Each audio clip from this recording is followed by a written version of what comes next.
우리 그 포항의 3.1 운동 전개 과정에 대해서 한번 보면은, 포항의 3.1 운동은 3월 11일 날 포항 장날을 기해서 일어나려고 그렇게 계획이 돼 있었죠. 그런데 어떻게 하겠느냐, 그 방법을 알기 위해서는 여기에 포항의 그 주동 세력이 제1교회의 최경성 장로라고 있었고, 또 송문수라는 장로가 있었습니다. 이 두 분이 먼저 3월 8일 날 일어났던 대구의 그 대구 서문시장이죠. 거기에서 일어났는 3.1 운동에 참여를 해요.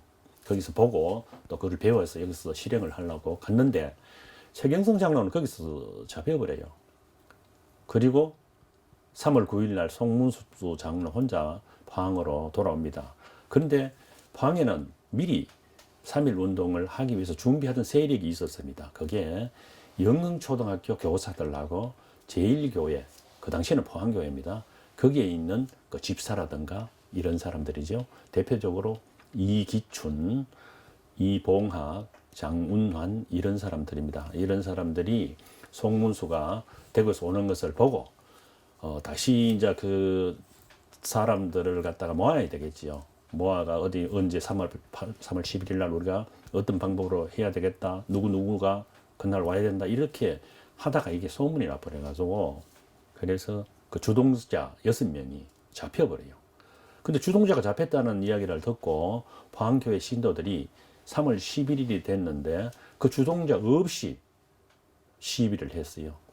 그때는 그날 저녁에는 산발적으로 약간의 그 동요가 있었는데, 3월 12일이 되자 이 소문이 우리 시내, 포항 시내 전체로 퍼져나가니까 그날 밤에 기습적으로 제1교회에서 등불을 들고 영흥시장, 영흥시장이 여천시장이죠. 영흥시장이 여천시장으로 해서 한 바퀴 돌아와서 만세를 부리고, 그렇게 가니까 그 장군들이 왔던 사람들도 같이 뒤에서 만세를 부리고 우 따라왔는데, 결국은 다시 돌아서 교회까지 왔을 때는 군중이 한 1,000명 정도 운집에 있었답니다.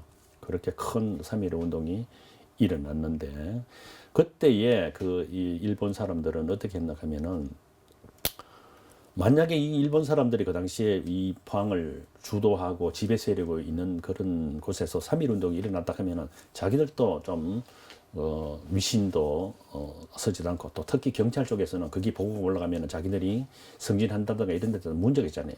그래서 이거를 의도적으로 감춰요.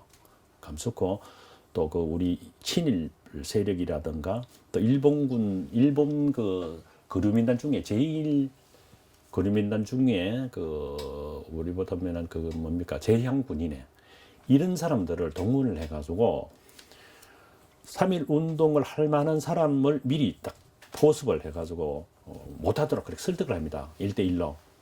그렇게 해서 3월 12일 날 일어나고, 또 대대적으로 한 번 더 하기 위해서 포항 청년회, 후에 그 포항 청년회 멤버들이 되는데, 이 사람들하고 기독교 단체하고 같이 회의를 해서 크게 하려고 했는데, 이게 아까 얘기한 그런 일본 그 친일 세력과 그 일본 그 거류민단들의 어떤 사전의 방지, 사전의 어떤 예방, 이것 때문에 결국은 못하고, 함경호라는 배가 우리 동滨항에 들어와 있었는데, 그거를 타고 이 우리 주동 세력들이 축산항으로 갑니다. 그래서 축산항에 가서 영덕 3.1 운동이, 영해 3.1 운동이 아주 크게 일어났잖아요.